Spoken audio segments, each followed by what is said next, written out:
park is gone, and honestly, it should have stayed gone.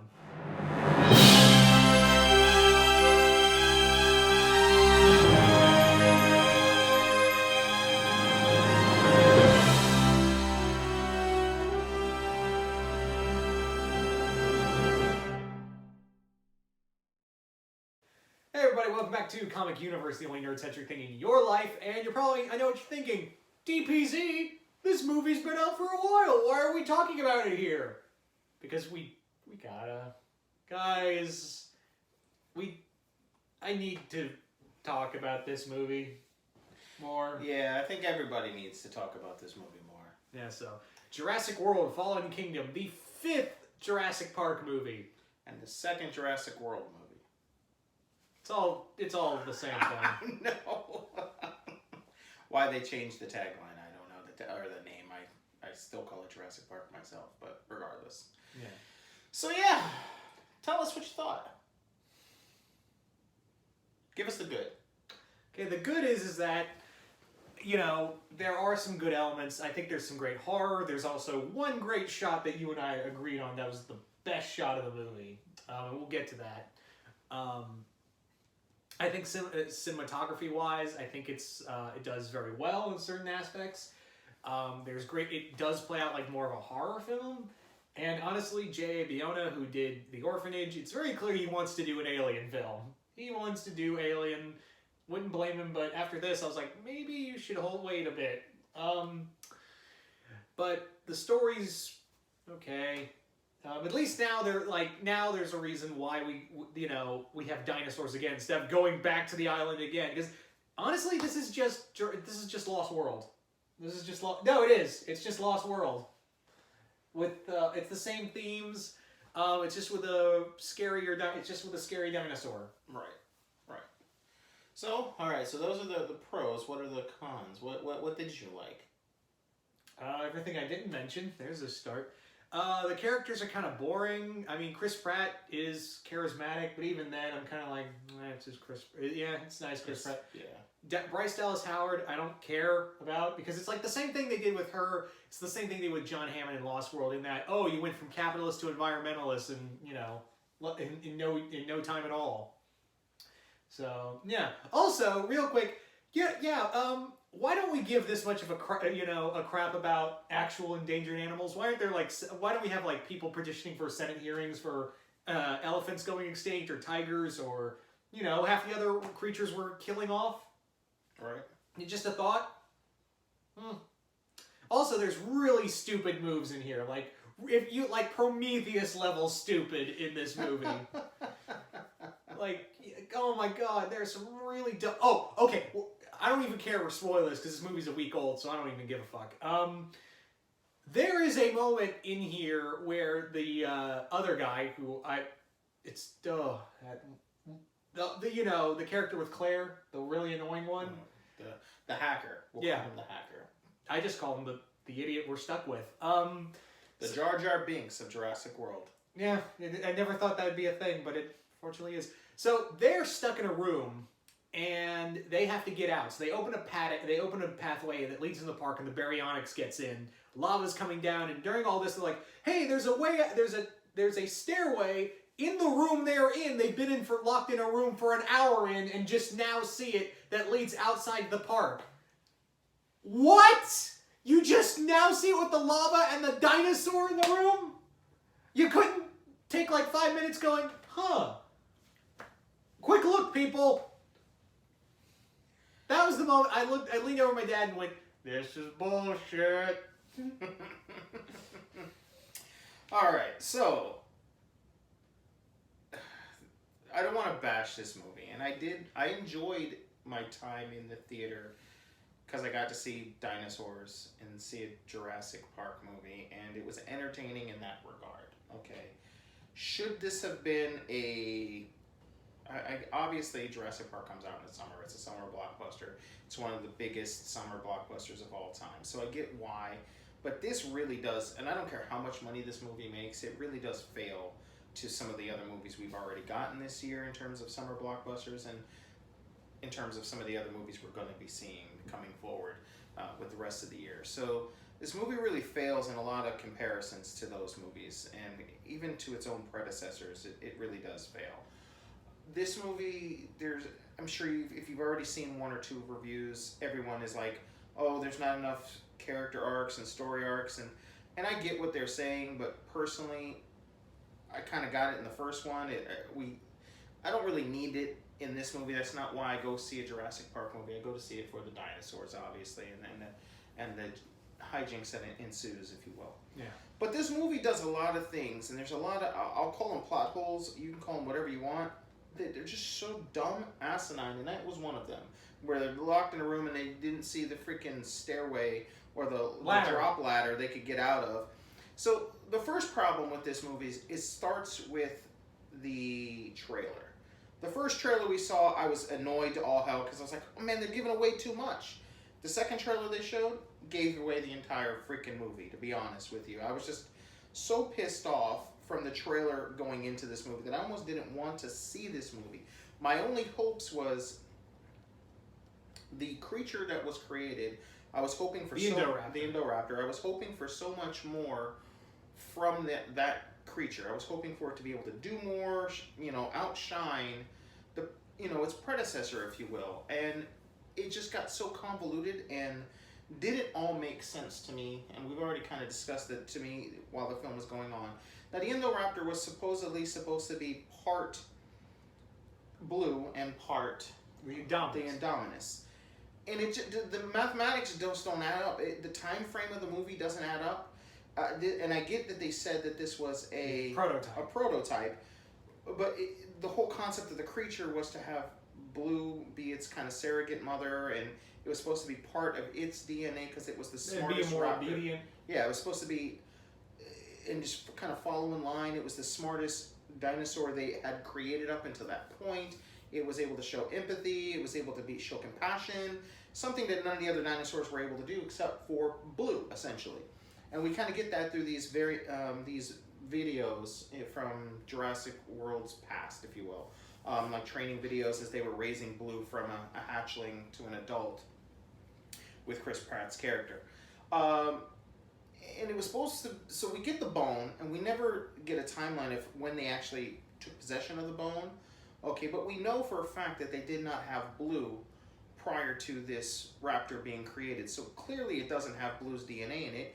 And I get it, some people are saying, oh, because it was a prototype, the next one's supposed to have all that DNA. Well, then what's the purpose of the first one? And why is it even created? Let's get rid of it. Let's kill it. You even said, why did you even care if it was being sold? What purpose does it serve? Yeah, exactly. Like, why even throw it out there if you're the prototype? And and I remember Dr. Wu said, it's psychotic. Yeah, and it made no sense. And if it was supposed to have their DNA, it clearly didn't. Yeah. Okay, and not to mention the age of the dinosaur, whether it was even an adolescent still, and it was just going to grow to get bigger, it still would not have been hatched yet because they didn't have Blue's DNA. And now it doesn't matter because she has T-Rex DNA in her as well. Yeah. So because she got shot and they had to do a blood transfusion with the T-Rex. Right. So the concept of the creature itself failed off the bat, in my opinion. And another big problem I had with this movie is just a recent example of the events that are happening in Hawaii with the volcano erupting in the town. We have pretty much, if you wanted to get news footage of it right this second about what's going on, it's there. So if there was going to be an island with a volcano that is exploding, killing off dinosaurs again, so the second extinction of the dinosaurs, there would be helicopter crews galore filming and getting ready, watching this. Yeah. And you can see the mountains being destroyed. What the hell? Are they taking dinosaurs? Exactly. So this undercover ops secret mission to save dinosaurs' lives would have not been able to go down. And I hate analyzing a movie like this, but... And you could have just explained, like, one quick line of explanation of, oh, we paid off the media to... Right. Yeah. Something similar to keep them off the island. And if it was mentioned, both of us missed it, so it wasn't mentioned. I just have a hard time believing that, and it's such an obvious thing. It's like I don't look at it as breaking down and psychoanalyzing the film. It was a big part of the film, and it would have in today's day and age. If we're having a freaking press conference about should they live or die, somebody would be caring. There would be flower power people, on the borders of the island, trying to save them. I mean, PETA would be there at the very least, trying to save them. Okay, so for them to just sneak on the island and steal them just drove me mad the whole time. I was just like, and plus, like, there would be also, like, to add to that point, is that even if they would know that there would be people trying to take dinosaurs off the island, so there would be like a naval force or something. Yes, exactly, to prevent that from happening. Especially since the decision was to let them die. Yeah. Okay. And if anyone tried, like the pterosaurs got off, they bam. Right. Yeah. Exactly. So it just, none of that just adds up, and I think it was just a huge oversight and little things that could have made this movie that much more better and that much more believable. I mean, with such convolutedness within the film, it just kind of went all over the place for me. And the things that it did right, it did really well. Like this shot that you had mentioned. Yeah, we'll talk about it. It's like it was the boats leaving. They hear this roar, and it's like the Brachiosaurus they saw earlier, and it's on the edge, like calling out to them as the island's being engulfed in lava and smoke. And it's a beautiful, a very tragic shot of watching this dinosaur die, essentially. Yeah, just get engulfed in the smoke and the fumes and the the terror that happens, and he stands up on his hind legs trying to pop his head out of the smoke for ventilation, and he just kind of collapses and is engulfed in the flames.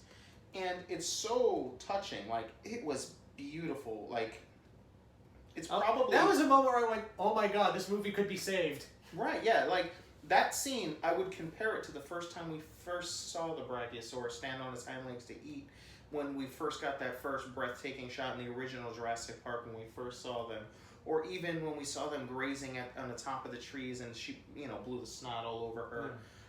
Like, that scene is just as iconic as those other two that we have mentioned.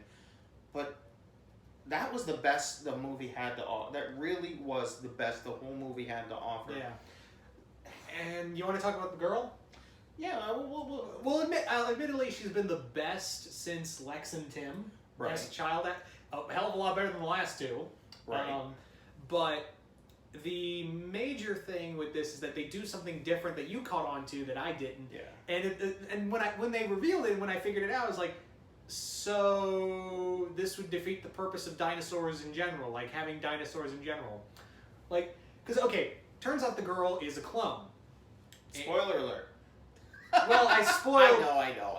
So if you've been here this far, then you know, and the movie's been out for a while, so yes, it turns out she is a clone of John Hammond's partner's daughter, and it's the reason why they are no longer partners. They split up was because he went and cloned his daughter, who had previously died. Yeah.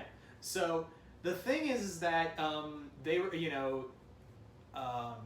when I found that out, I went, so what's the point of making dinosaurs then if you can make people? And I know, making dinosaurs is a whole bigger thing. Don't get me wrong. But the reason why I say making humans is more important, it's a slippery slope. And don't get me wrong, it's a slippery slope when it comes to cloning humans, is it the same person and all that. What I mean is, if you can clone humans, thereby you can create human organs, and by that extent, you can effectively wipe out diseases like cancer, AIDS, everything that, ravages mankind today. You can live forever, essentially. Yeah. Just if an organ is dying, you replace it with another organ from your own DNA. You could effectively wipe out diseases in less than a decade. Yeah. So basically, having an anatomy park. Yeah. I know. You got it, okay. Yeah, it was like, oh, you have kidney cancer? Let's give you a new pair of your own kidneys. Right, exactly. So, and I guess if I were going to go on to the horror creature feature side of things, it gets a passing grade. I'd give it like a high C, low B maybe. It does a good enough job in terms of trying to be a creature feature. Yeah, and it does do a lot. It is a lot more exciting in the beginning than the first film. Right. And it's cool and all, but again, when I was just thrown off by how this creature even exists. Like, they did so well at explaining the Indominus Rex to us, and it could camouflage itself. It was cold-blooded. It could thermo. All of its abilities were simply and quickly explained, and we all accepted. We're like, okay, we've moved on to genetic altering and making it a monster. Yeah, we've gone Frankenstein, Source Rex. Exactly. So we're like, okay, we're sold. We're in. We're buying your mumbo jumbo, if you will. Your science fiction. We're in. And then to just not give a shit about the next one and not explain anything it could do, not explain. Oh, it's just really smart. That's all. And I'm just like, but how was it really smart when it didn't have Blue's DNA yet? I just don't understand. And if they had it previously, why was it such a big deal that we get her off? Oh, to help raise it? It was already raised. Well, they were going to make another. I know, and then if it was another, then that's what you needed. It was just, it made no sense at all, and it drove me so nuts. And like, but the kid, like going back to her real quick, she does one of the dumbest things ever. Yeah, but again, it is something kids I can see doing. But yeah, this kid has been showing like nothing but being resourceful and stuff like that. Right. So it's like, rather than run outside and try to find help or something like that, she runs into her bedroom and hides under the covers like it's a monster in the closet. But that does lead to one of the better creature scenes where... Oh, you mean the one they showed in the Super Bowl trailer? Yeah, I know. And it's reaching out to her to get her, essentially. And there was some, like, oh my god moment, like, you felt it for a second. It was there. Not me, I already, like, yeah. Well, even though you've seen it, the build-up to it, if you didn't remember or anything, that's there. You know, it does that part. Lightning and storm, of course. Very stereotypical in a creature feature. So it has that good build, and then of course Chris Pratt comes in and saves the day, kind of, sort of, until Blue comes in and really saves the day. And of course, you get all excited when you're in the moment. Oh wow, yeah, dinosaur and dinosaur action. Get your mind out of the gutter. So it was cool. In the moment, in retrospect, it's not as cool as I thought it was, but it's still cool. And admittedly, the kills in here are pretty, like, sure, yeah. Some of them get real, like, they really push the PG-13.